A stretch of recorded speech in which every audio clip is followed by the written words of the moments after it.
बिस्मिल्लाहिर्रहमानिर्रहीम। Welcome to research pedia channel. दोस्तों, आज की इस वीडियो में मैं आपको डिस्क्रिमिनेंट वैलिडिटी का जो टेबल है उसको किस तरह से इंटरप्रेट किया जाता है उसका तरीका समझाऊंगा। और इस तरीके को समझाने के लिए ये चीज़ मैं बता दूं कि डिस्क्रिमिनेंट वैलिडिटी को मेजर करने के लिए ये भी बेसिकली एक्सटर्नल वैलिडिटी का क्राइटेरिया है। जिस तरह मैंने आप लोगों को बताया था कि जब आप कन्वर्जेंट वैलिडिटी चेक कर रहे होते हैं तो कन्वर्जेंट में दो इंटरनल वैलिडिटी के मेजर हैं, क्रॉनबैक अल्फ़ा और सी आर, और एक एक्सटर्नल वैलिडिटी का मेजर है।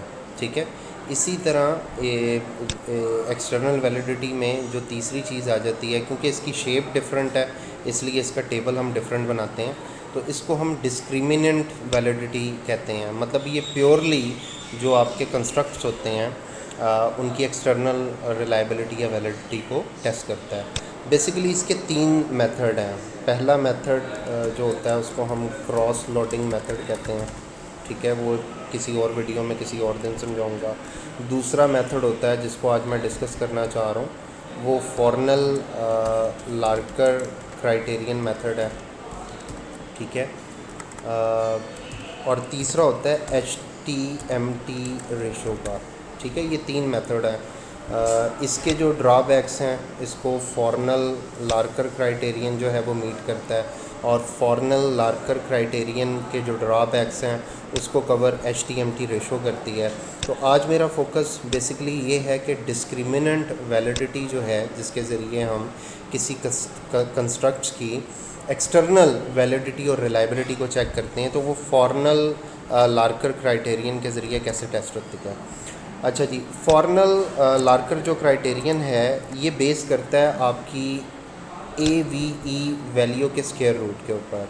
यहाँ पे ये जो प्रीवियस टेबल के अंदर आउटर लॉटिंग और कन्वर्जेंट वैलिडिटी के अंदर मैंने आपको AVE का एक कॉलम बताया था कि जिसकी वैल्यू 0.5 या इससे ग्रेटर होनी चाहिए, तो फिर ही आपका कंस्ट्रक्ट रिलायबल या वैलिड कंसिडर होता है। तो टेक्निकली या स्टैटिस्टिकली अगर हम कहें तो इसका जो स्क्वायर रूट होता है AVE की वैल्यू का square root, it should be greater than all other factors या all other values of the same column. Means ये जैसे आपको ADM के आगे एक वैल्यू नज़र आ रही है 0.875। ठीक है, इसको मैं थोड़ा सा बोल्ड कर रहा हूँ। तो इस वैल्यू का बाकी तमाम वैल्यू से ग्रेटर होना ज़रूरी है। ये जो फर्स्ट वैल्यू आपको नज़र आ रही है ना ADM की, ये जब हम प्रीवियस टेबल पे जाएं, यहाँ पे जो ADM के नाम से फैक्टर होगा या कंस्ट्रक्ट्स होगा, ठीक है, ADM, ये इसमें जो AVE की वैल्यू है इसका स्क्वायर रूट लेने से बेसिकली ये ऑटोमेटिकली, क्योंकि स्मार्ट PLS इसको कैलकुलेट करता है, तो ये बेसिकली उनकी स्क्वायर रूट वैल्यू है। ये ADM की स्क्वायर रूट वैल्यू मतलब AVE की स्क्वायर रूट वैल्यू। ठीक है, इसी तरह ये सेकंड की है, ये थर्ड की है। ठीक है, एंड सो ऑन। मैं इन वैल्यूज़ को बोल्ड कर लेता हूँ। आप यूँ समझ लें कि जो इन कंस्ट्रक्ट्स की AVE वैल्यू है, ठीक है, ये उनका स्क्वायर रूट लेने से सबसे ऊपर वाली वैल्यू आ रही है। तो रूल ऑफ थंब ये कहता है कि जो आपकी स्क्वायर रूट वैल्यूज़ हैं जिनको मैं बोल्ड कर रहा हूँ, इससे नीचे जितनी वैल्यूज़ आपको नज़र आएंगी they should be lesser than these values. ठीक है, यानी ये जो पहली वैल्यू नज़र आ रही हैं इसके नीचे सेम कॉलम में जो बाकी वैल्यूज़ नज़र आ रही हैं वो इससे कम होनी चाहिए। ठीक है, और इसी तरह ये जो आपको सेकंड कॉलम नज़र आ रहा है इसके नीचे जो वैल्यूज़ नज़र आ रही हैं these should be less than the first value. फिर इसी तरह जब हम थर्ड कॉलम में जाते हैं तो इस वैल्यू के नीचे जो वैल्यूज़ नज़र आ रही हैं these should be less than the first value. ठीक है, तो ये जो फर्स्ट वैल्यू जो मैंने बोल्ड की है ये बेसिकली इनकी जो AVE वैल्यू है उसका स्क्वायर रूट है।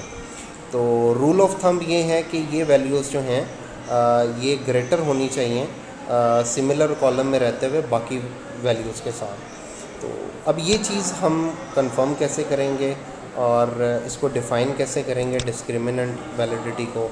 अगर हम premier on partial least square की बुक में जाएं तो वो कहता है कि जी discriminant validity is the extent to which a construct is truly distinct from other construct by empirical standard. यानी ये बता रहा है कि हर कंस्ट्रक्ट दूसरे कंस्ट्रक्ट से कितना यूनिक है। ठीक है, ये मैयर ये बताता है।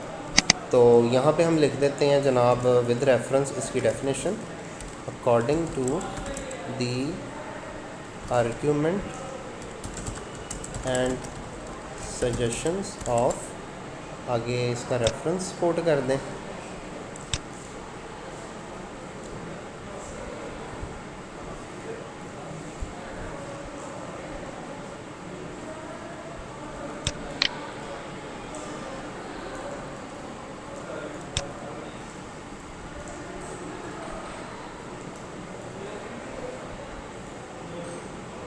According to the argument and suggestion of Haier et al.,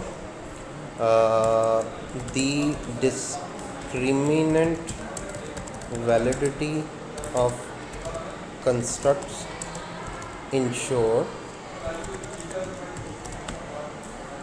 the uniqueness of one constructs from all other constructs। ठीक है जी, ये इनके हवाले से इसकी डेफिनेशन आप इसको कंसिडर कर लें। अच्छा जी, अब इसके बारे में रूल ऑफ थंब क्या है जी। रूल ऑफ थंब की तरफ आते हैं। तो रूल ऑफ थंब ये कहता है कि using the concept of AVE discuss above, discriminant validity is present when the shared variance with in a construct always exceed the shared variance with all other constructs. Basically वो ये कहना चाह रहा है कि ये जो वैल्यूज़ आ रही हैं ये बाकी तमाम कंस्ट्रक्ट्स की वैल्यूज़ से ग्रेटर होनी चाहिए। मींस ये शेयर्ड वेरिएंस है। ठीक है, ये शेयर्ड वेरिएंस है और ये शेयर्ड वेरिएंस बाकी तमाम कंस्ट्रक्ट्स के शेयर्ड वेरिएंस से ग्रेटर होना चाहिए। तो हम ये कहते हैं कि जनाब डिस्क्रिमिनेंट वैलिडिटी इंश्योर हो रही है। ठीक है, सिमिलरली इसमें आप रेफरेंस दे दें हायर एट ऑल का मल्टीवेरिएट डाटा एनालिसिस के रेफरेंस से। Similarly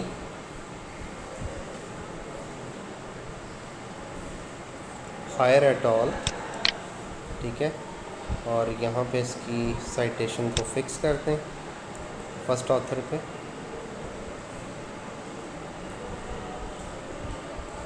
similarly Haier et al. Stated that discriminant validity is established when shared variance of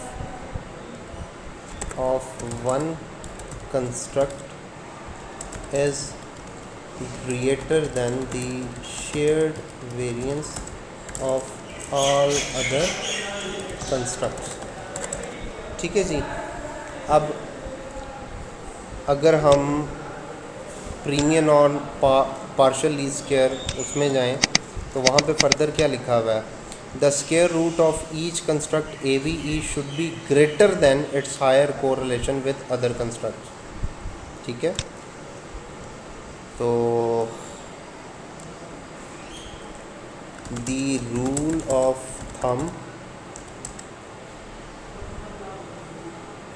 for this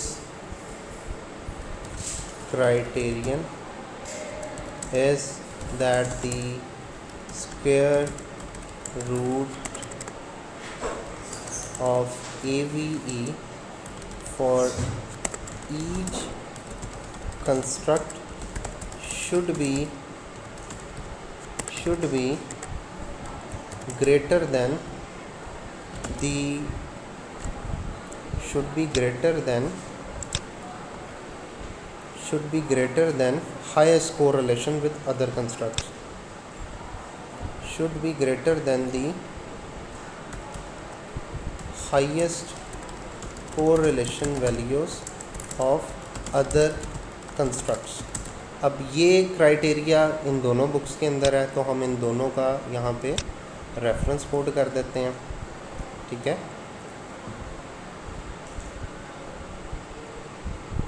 ये आ गया एक का रेफरेंस और ये primer on partial least square method, ये आ गया दूसरे का reference.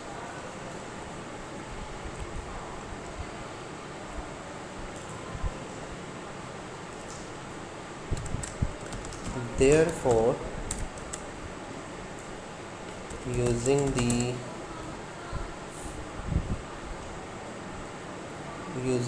table table 3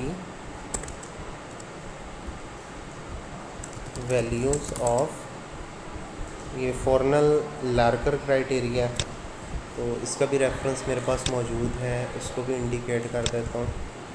Therefore, using the table 3 values of Fornal Larker 1981,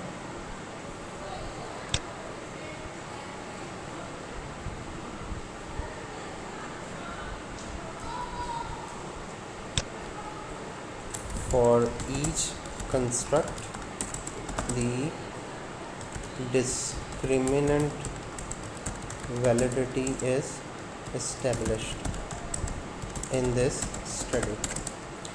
सो इस तरीके से आप जो है वो यहाँ पर इंडिकेट कर सकते हैं और इसको इस तरह से इंटरप्रेट कर सकते हैं। उम्मीद करता हूँ कि इस वीडियो की आपको समझ आई होगी। मज़ीद वीडियोस के लिए चैनल को लाइक और सब्सक्राइब ज़रूर कीजिएगा। शुक्रिया।